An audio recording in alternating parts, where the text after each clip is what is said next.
So, hello guys, and welcome to another video in the French defense. Today we're looking at the Tarrasch variation of the French. This is a variation that takes its name from one of the best players, if not the best player of his time, Siegbert Tarrasch of Prussia, now Germany. And he made a lot of contributions to opening theory, perhaps most notably is the Tarrasch defense, which is a queen's pawn opening from the black side, and is a defense against the queen's pawn opening rather, and the Tarrasch variation of the French, which is the topic for today. So first of all, what is the Tarrasch variation? It arises after the moves e4, e6, d4, d5, and now white plays, rather than knight c3, which is what we've been looking at the last few videos, white defends the pawn with e4. I want to sort of bring to your attention two major differences between knight to d2 and knight to c3. If you put the knight on c3, on the one hand you have more pressure here on the center, but on the other you can also be pinned. So the pin would be the so-called winnower variation, which is one of the most challenging options for the white player to face. I definitely recommend it if you are a black player who's happy with dynamic play. And so that's one of the big differences. Instead, with knight d2, bishop b4 is out the window because white has this pawn that he can just play c3, forcing black to waste time. However, after knight c3, so while you have these disadvantages with bishop b4, you also have a key advantage in that you put pressure on d5, and so you wipe out any possibility of this move c5 targeting the center. Because the pressure on d5 leads to such situations as takes, takes, and takes, and you can see that black isn't in time to capture because white would win this pawn. So those are perhaps the two biggest differences in my opinion. And so understandably, after the move knight d2, there's two major options that black can play here. The first option is to move knight to f6, and the second option is to move c5. Of course, black has other ideas like taking on e4, and after knight takes e4, we're back at the same positions that we analyzed in the previous chapter in the Rubinstein. That's because, of course, after you go knight to c3 here, if d takes e4, knight takes e4, this is the same as if you go via d2 and then capture on e4. But since we've already covered that in the knight c3 order, we won't repeat it today. And other than that, yeah, you do certainly have other less common options like knight to c6 or bishop to e7, but just time constraints means that for this video we'll only be covering the two major options against knight d2, which are the move knight to f6. That's probably the main line today, but very, very close to that is the move c5. So let's talk about c5 first. So after c5, again, one thing that I decided going into this video as I was researching it is I'm going to have to really limit the amount of lines that are being covered, because I was actually surprised by just how many options there are, how many branches of the tree there are in the Tarrasch variation. It makes it a very rich line to play from the white side and a challenging line to face from the black side, but it does mean that it would be impossible to cover everything without making this video 2 or 3 hours long. So after this move c5, the attack here is very clear on the center, and white really does one of two things here. He either defends the pawn on d4 with the move knight f3, or historically the main move is pawn takes d5. I actually think that moving forward in the future, we're going to see knight f3 more than e takes d5.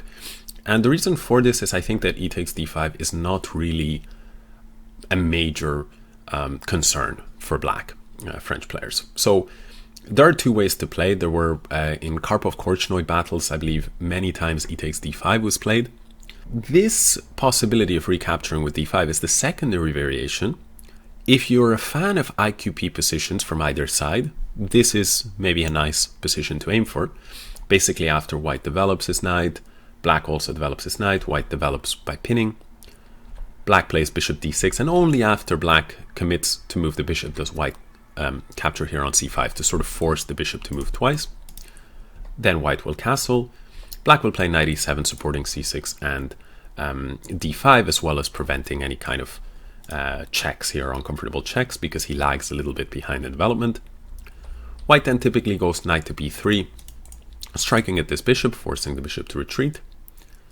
And after rook e1, castle, white here plays moves such as bishop to g5 or bishop to d3. And essentially we just get a middle game where white's claim to fame is the fact that black has this isolated queen's pawn. But on the other hand, black argues, you know, IQPs aren't inherently bad. Usually IQPs are worse with a view to an endgame, but in this case, we still have all of the minor pieces on the board, as well as all of the heavy pieces. So it's just a rich strategic IQP battle that lies ahead. And to be honest, there's many different possibilities here for both sides. White, for example, has tried, as I say, bishop g5, bishop d3, h3, c3, even bishop d2. And the way that I would advise, for example, my students to handle such positions as these is to just work on your general knowledge of isolated queen's pawn positions, rather than get too caught up on specific theory. So we leave that there, but know that it's a possibility. And we'll go back to this position and we'll talk about the main line, which is queen takes d5. So it makes sense to put the queen here because the knight cannot harass it since it's already committed to d2. And for the time being, bishop c4 is also not an option because the pawn on g2 would fall. White could, for example, capture here, since of course the black threat is to take this pawn. But maybe you might argue that this just helps. This just helps black to sort of develop easily. So what white usually does is he puts the knight on f3 instead. Now comes the pawn capture, and although white is currently down a pawn, he knows that he will recover it. After the move bishop c4, now it's possible since this is no longer working, queen goes back to d6, and after castle, now there comes knight f6, and now usually knight b3. And you can see tremendous pressure on the d4 pawn. If black tries to hang on to it, he will regret it. For example, the move e5 here, with such a lag in development, would lead to problems either after knight g5, with the idea of capturing here on f7, it's a very awkward point to defend, or knight takes e5 is even stronger perhaps. And you can see that after queen takes e5 comes rook e1. The black queen is not lost after the move knight e4, but nevertheless after queen takes d4, knight takes d4, black has to defend his knight, and then comes f3. And you can see that white will recover the knight and actually end up with a much better position because, well, let's say that you get something like this. This is the absolute best that black can do. And if you, let's say, try to take here, we'll go check. King will move somewhere, and then we'll take, and we'll go king h1. And the dust has more or less settled, and you can see that white is actually up a pawn. And on top of this, the black king is in really dire straits. So this position is already winning for white, and definitely something you want to avoid if you're black. So you cannot hang on to the pawn. So therefore, after knight b3, black just continues with his development. White then recovers the pawn, and after takes. Now what we see is a very important square of b5. White has ideas such as bishop b5, but mainly knight b5 ideas, followed by bishop f4, and really a lot of pressure against the somewhat naked queen side here. Yeah, you can see there's a few weaknesses here on c7, there's no knight. So black has to be a little bit careful also about this diagonal. So he usually goes for a6. And white now develops with rook e1 and x-rays the king. And then black drops the queen back to c7. That's a useful square for the queen to be on, as you're hitting this bishop on c4, and you're also supporting f7 in some situations that may be useful. And white here has tried two major options. The main line is bishop to b3, and the secondary line is this move queen e2.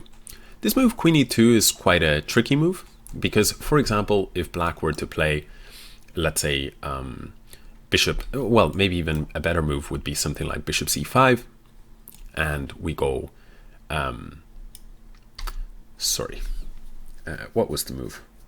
Okay, so the main move that black plays is bishop to d6 here, and here now white can go bishop to g5. And you can sort of see the trickiness of the position. White is playing for a lot of dynamic chances and pressing this knight, threatening to capture it. And probably what black has best is to just castle and then allow his structure to be a little bit damaged. But for example, a few master level players, they took this pawn, and after king h1, now white has some threats revolving around capturing this bishop. So the black players took the bishop to f4. And after this position, we can see that black is up a pawn and has his structure a little bit damaged, but he has the bishop pair, great control on the dark squares. It all looks very good, but in fact it's anything but. White has this crushing move, bishop takes e6. If he didn't have this, black would be better, but you can see the venom of the position. The point is that now if you go ahead and capture, and capture, turns out that black's pawn grabbing and loss of development, a loss of time developing, actually really are hurting him. Here, there is no way to save the game. After the king goes to g8, white will actually follow up with rook e7, and black suffers enormous material losses or gets checkmated on g7. So you can see that there's a lot of danger with this move, queen e2, but I'm not hugely convinced with this move. If the black player knows what he's doing, I think the best move is h6, just covering against this bishop g5 threats. And once you do this, I just was not impressed by the options that black has here. For example, the main move is g3, and after even just b5, the line goes bishop d3 and bishop c5. And suddenly, I mean, from my perspective, it looks even better for black than for white, because the bishop is coming to b7 sooner or later. Maybe not immediately, because you should be careful of these ideas. Black will castle kingside. The pawn move on g3 might leave the king a bit weak. Just overall, it seems to me like black has a bit more space on the queen side as well. It just seems to me that the black position is very harmonious, and in fact, black has scored better than white from this position, which is never a good sign if you're white. So therefore, instead of queen e2, white goes bishop to b3. But after bishop to d6, again, I don't really see anything too scary for black here. I would be perfectly happy to face this from the black side. There's two main moves that white has tried. One of them is pawn to h3. And the idea with this move is very simple. You know, the black threatens to capture a pawn with check, so you play h3. But this gives black time to castle. And white's big idea in this position is to put the bishop on g5 and harass this knight. And maybe, you know, if black had to go passive with a move like bishop e7, then white could start to build up an initiative with better placed pieces. But in fact, black can just ignore this threat. And the best line is to give this check. It's considered that putting the king on h1 is just slightly worse, slightly misplaced king. Hence the check first before the main idea of bishop to f4. Challenging this bishop. And the line continues with bishop takes and g takes f6. And this position, again, black has scored extremely well from it. Yeah, the structure is a little bit bad, but white can't really profit directly from that. Black may be able to put the pawn on f5 in the future, and his dark square control will prevent him from getting checkmated or anything. And in the meantime, the bishop pair is very significant. I think the position is about equal, but I wouldn't, you know, to me, I don't see any major pluses to go in for this from the white side. So the main move instead is to ignore the threat and play aggressively with knight f5. And this leads to chaos because white creates threats here. Of course, you cannot capture because of the pin, but black can take this pawn. And after king h1, black can just go ahead and castle. Some consideration for king f8, but I think if you can get away with castling, then why not? And now the white idea, the only white idea in this position, he's down a pawn and the knight is under fire. So the only white idea is this move knight takes g7, which is very, very funky. And the point is that if you play king takes g7, you're actually in a lot of trouble. White has the clever move queen to d4. And although black is for now up a piece, this pin is extremely nasty. And there's no convincing way to get to break the situation, solve the problem. For example, master level players, when they found themselves in this position, they've gone for e5, but after queen h4, you see an attack here against the bishop and also the threat of queen check, after which you'll pick up the knight. So black goes knight g4 to solve against those two problems. But white here can just play the move f3. And white is going to recover his piece, and he's going to do so under very, very good circumstances. So this is extremely good position for white, and I don't recommend it from black. And so if you are from the white side and black, and you play this and black captures, just try and recall this move queen to d4. This is, and know that that position is close to winning for you. And then you'll have to calculate all the variations on the board, of course, never easy. Black instead here goes rook to d8, white goes queen f3, and now the threat is to capture, and now black takes. Now there's no queen d4 ideas. White is down a piece for now, but he has this move bishop h6 check. You really should not take here, since after queen takes f6, your king is going to be on h5, and actually this is going to be forced mate in a few moves after g4. Shouldn't come as too much of a surprise when your king is here and there's all sorts of pieces circling around it. So this is something to avoid. You must go king to g6, and now white plays a calm move c3. But the idea is to just use this bishop in the attack against the king. Black now goes knight h5 to create options like f5 in the future, and also options like to take here, since now there is no knight hanging. And the main move that white tries here is the crazy looking move bishop to c1, just to deal with this and create this threat of queen g4 check. Now there will be no king takes bishop, and so you must take. But if you run through this crazy theoretical line, it goes like this. I will just show, I won't focus on all of the moves because I think this is kind of above our pay grade. But you can see that basically the position leads to something like this.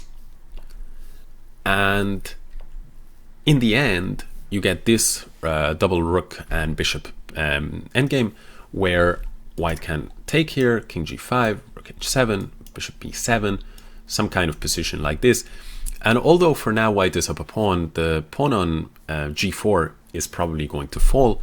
In fact, perhaps the best continuation is rook takes e6, takes, and then rook takes b7, takes.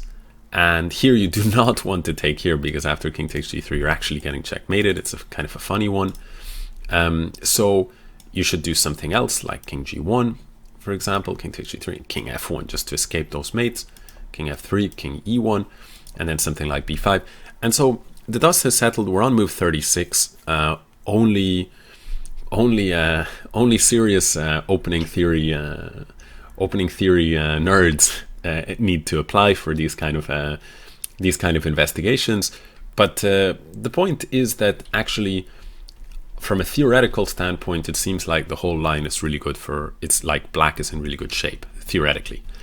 And so what started this all off is that basically we were talking about this position here, and we were saying that this whole line where black, rather than taking here and playing an IQP position, which is absolutely fine, instead he takes with the queen, he keeps his structure intact, and white goes ahead and plays knight f3, takes, bishop c4. This entire sequence, what we're saying is that basically after this more or less forced sequence, here white has a variety of ways to play, but the main continuations don't seem to be causing black any headaches.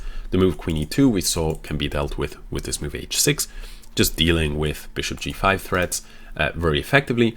And the main line, which is bishop b3, we see can be dealt with bishop d6, hitting the pawn on h2, and this led to another fork in the road where white can do one of two things. He can either play h3, but that loss of tempo means that black can go about carrying out his development with castle, and when white hits him with his big idea of bishop g5, black just says, okay, I give a check here, I disrupt the placement of your king, I drop the bishop back, I let you damage my structure, but it comes at the cost of the bishop pair. And in the end, I'm actually doing fine because of my control of the dark squares. If, on the other hand, white says, I give you this pawn in order for more initiative with this funky little move knight f5, black says, no problem, I just happen to know 25 moves of theory from this position, and I'll be fine after bishop takes h2, king h1, castle, and all this craziness with knight takes g7. Of course, in reality, in real life, you can play this from either side, because what happens is that human beings, especially at the non-master level, they either haven't studied the stuff or they haven't revised it recently enough, so they can't recall it. And then at some point, they're going to make some kind of slip. So this is a perfectly playable line from both sides in practice, but do keep in mind that, at least in my opinion, black is fine from a theoretical standpoint. So therefore, that's why I said at the start that I actually think that the move knight f3 is going to be a little bit more common, trend a bit more over the coming years. And we don't really have time to dive into the details of this move, but I did want to draw your attention to something funny, which is that after taking here on d4, there was a game where it continued with knight takes d4 between Carlsen and Caruana, and it was at the Norway Blitz in 2014. And, Caruana continued with knight f6, takes on d5, queen takes d5, and knight b5. And this has been played a bunch of times with quite a decent success for white. You see he goes for this knight c7 check ideas. So black covers that square with knight a6. And now he drops the knight to c3, hitting the queen. Black drops the queen back. And now a3, just controlling that important b4 square. A lot of black pieces that can land there. Bishop comes to e7, and now queen to f3. That's a nice square for the queen, and it actually sets up a threat. Feel free to pause the video if you'd like to figure out what exactly is the threat. It's a threat that Caruana missed. He actually castled very quickly, and he had to resign after the next move. I'll show the problem with this move right now, and that is bishop takes a6. It's a very kind of embarrassing loss for Caruana in 11 moves. The point, of course, is if you take here, then queen takes rook. So this is very little nasty trap that even the number two, the world number two, fell for. But the point is, if you're white here and you don't want to get into all these battles with e takes d5, you don't have so much confidence in them, you might want to investigate this move knight to f3, which keeps more tension on the board. It's, there's so much here. Black can continue with takes, with knight c6, with knight f6, even with a6. So there's a little bit too much to cover, but it does give more flexibility than the traditional main line. So that covers the move c5, and that's sort of half of the battle finished. The other move is knight to f6, which is the traditional main line. I think the move you'll see most often. Now there's a bunch of pressure here on e4. You really shouldn't be taking here, because then you're getting into some kind of French exchange variation, which isn't even a very good version of a French exchange. So instead you should push the pawn. Now black mainly goes knight back to d7, and the common white setup is bishop to d3, c5. Nothing new here. If you've been following the French series, you're striking at the center. White has that space advantage, and now comes the move c3. Black goes knight c6 mainly. I did want to mention quickly this possibility of b6. So instead of knight c6, to go b6. The idea with this move is to play bishop to a6 and try and exchange the good white bishop for the bad black bishop. It's very tempting to play the move queen to e2 here. If you want to prevent this, I've actually done this myself in bullet games or blitz games. But it's actually a bit of a mistake. The point is that after knight to c6, knight to f3, takes and takes, the problem is black has this clever trap, knight b4. So this is a nice way to play if you are a sneaky black French player and you want to try to trick your opponent, because now he either loses this bishop, that's probably his best bet, or if he tries to say hang on to it like this, then there will come bishop a6, and he's never going to castle, and he's going to be wasting a lot of moves with his queen. Already black is substantially better. So this is not the way to go. By the way, maybe you're wondering why not just bishop here. Of course, knight c2 check is a disaster. So therefore, after b6, what I recommend to do is to play this funky move knight h3. And the point is, rather than putting it on f3, the nice thing about h3 is that after you take, you argue two things. First of all, you argue that although black has succeeded in exchanging his light square bishop, his knight is now misplaced for quite a while, and you still have a space advantage, so it's not the end of the world that you lost this good bishop. And on top of that, you argue that the knight from h3 can A, drive to a very nice square f4, from which it can go to h5, potentially hitting these squares. And you also say that your queen has nice scope here, so you can play queen g4, or you can maybe first castle and then queen g4. And white is just going to, put that knight on f4 and have a comfortable game, sometimes knight f4, h4. And if black ever has to play g6, we know this usual thing where already so many pawns on light squares, if you put that g7 pawn on a light square, you're going to have a lot of weaknesses along the dark squares. Again, this knight on c7 is not very well placed because it had to go like this. It would be better if it was on c6. So this is what to do against this rather rare move b6. But after knight c6, which is the main move, we should defend this pawn. We can do it in two ways. We can go knight f3 or we can go knight e2. Knight e2 is the main line, and for me personally, it's the move that I gravitate towards more. The move knight f3 is actually scores very, very well for white, but to me it's always been a bit shaky, these variations where you give up a pawn. You see, in this position there's a lot of pressure on d4, and you really don't want to take like this, because after you take like this, black can, for example, take, and if you drop the bishop back, black can start to go back even and harass this pawn. If you say try to defend the pawn, then black can go queen c7. This is a very quick way to lose, potentially, because your center pawn falls.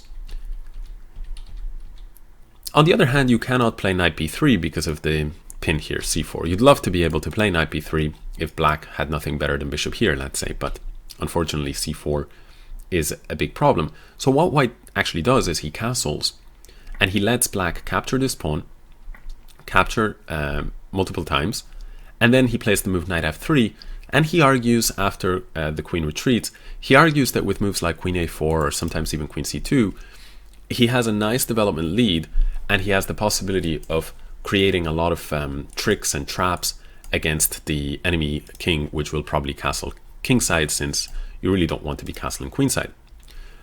However, in my view, if black knows his stuff, for example, queen b4, challenging that queen, and after queen c2, playing, for example, knight c5, challenging this bishop, for me, the lines that I've seen here are not that convincing. For example, one line continues like this.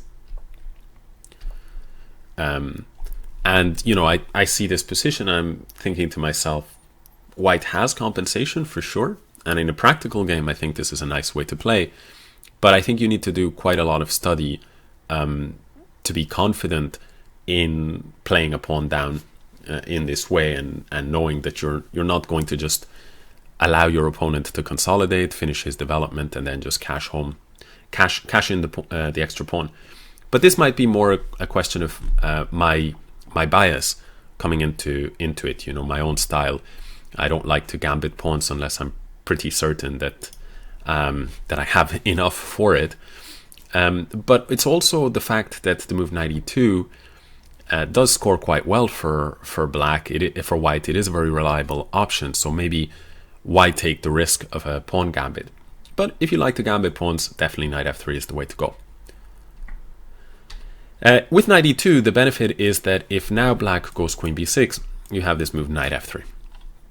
So what black usually does is he takes here on d4, chopping part of the white center, and then he plays the move f6.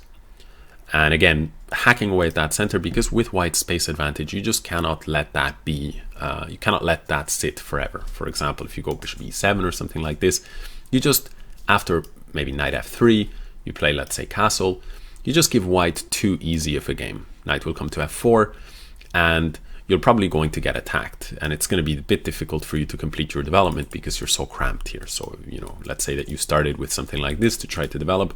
Already after queen c2, you see the kind of concrete problems, and black is already lost here. So you have to be very careful, and so black breaks with f6. One line that is really interesting here is the move knight f4. Completely chaotic chess. You're hitting e6, you're letting the pawn on d4 go. You're threatening queen h5 checks. This is a really, for those of you who want to play totally uncompromising chess, this is the way to go.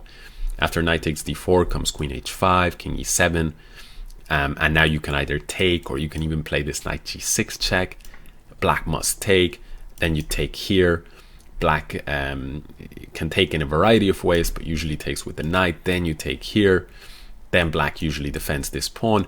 And you can see that the white center has collapsed. He's picked up an exchange. It's such a mess. It's a chaotic mess. White has done overall quite well with this line. But again, one of those where you need to be a very tactical player and you need to study it quite a lot with the help of an engine so that you have figured out all of the complexities. And if you want to do that, then I think it's a great idea. It's a great little line to add to your repertoire. But for the purposes of this video, we're going to look at e takes f6. Again, here, another branching point. Black can take with the queen, but we're going to look at the main line of knight takes f6. And here, again, white can alter the orders here of his development, but usually he goes knight f3, and after bishop d6 goes castle. Of course, it can go castle, bishop d6, and knight f3, and just transpose. And now the final, I think, main branching point that we're going to look at. There's two moves here. There's the move queen c7, and then there's the move castle.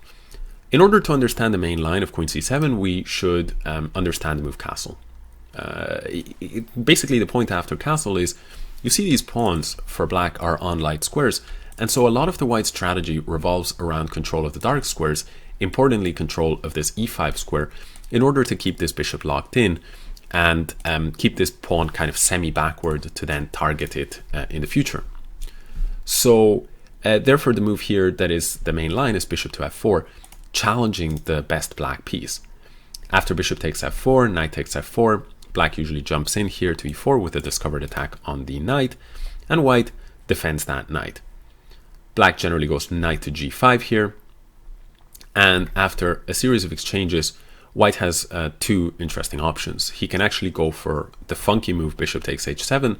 The point is that after king takes, he goes knight takes e6 with a double attack, and black has nothing better than to play a move like queen f5, and then takes, and white has won 2 pawns and a rook for 2 minor pieces. And this is considered an approximately even trade in a middle game. And yeah, I think from a computer standpoint, this position is about equal, but it's scored well for white because it's a little bit easier to play since the white king is really safe and the black king is not so safe. So this is definitely an option. But the main idea that white has is to just play calmly with knight e2, defend d4, black drops the queen back, and then place the queen on a nice square, queen e3. And we can see that white again pursues this strategy of or is pursuing this strategy of control of the e5 square, and after bishop d7 comes bishop b5, hitting this knight, hoping to go for this exchange where he would hope to have a better minor piece. This knight would hope to be better than the bishop because of the fact that so many of the black pawns are on light squares. So these are positions that are a little bit, maybe I should just show a little bit more of this line actually. These are positions that after the move knight b8, bishop takes, knight takes d7, and say rook c1, these are positions that are a little bit better for white in general.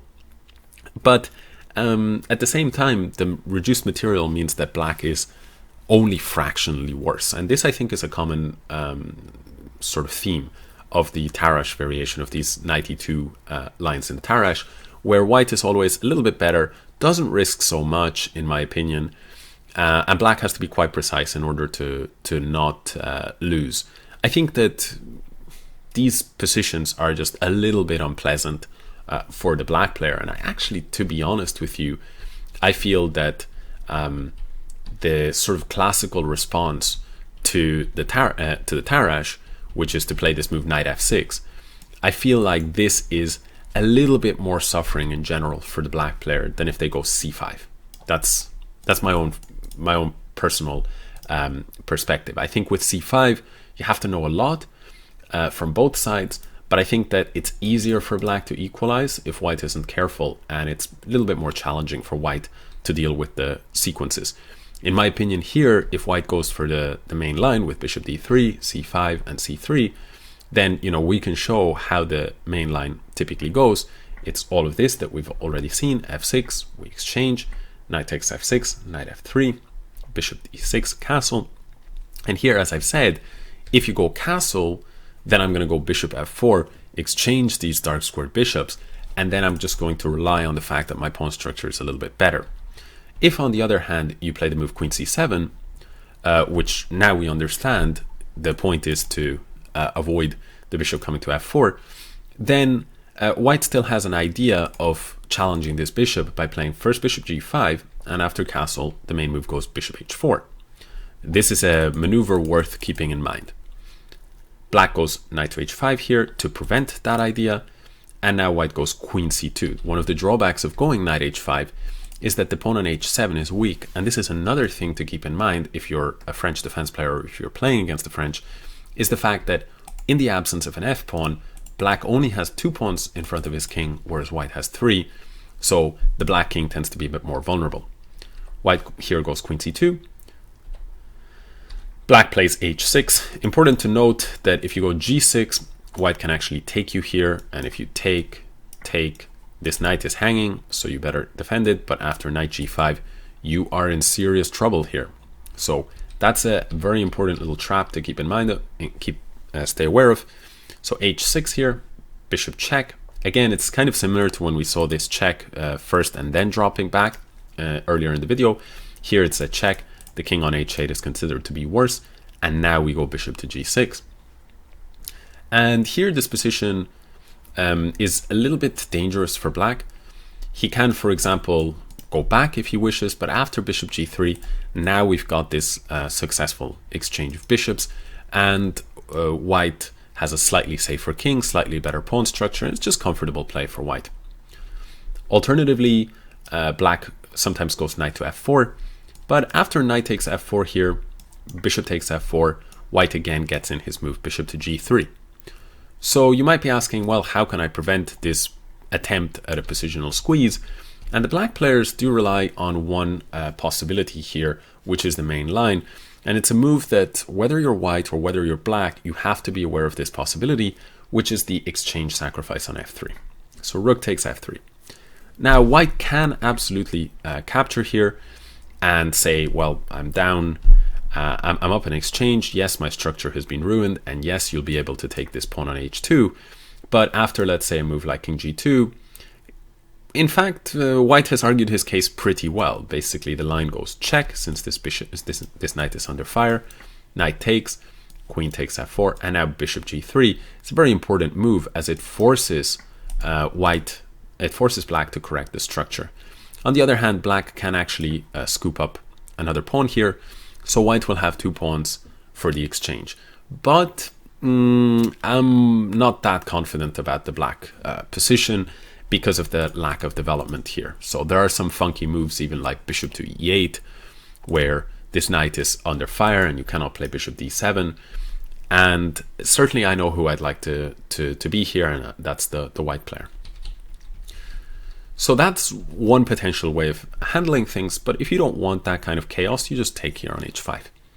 And after rook goes to f8, you can then go bishop to g3, and once again you get your dream here, although the knights have come off the board, which is a bit of an achievement for black since there's no knight jump to e5. Black would then play a move like bishop d7, and after something like rook d1, black would go bishop e8. This is a very common idea in order to activate that so-called French bishop.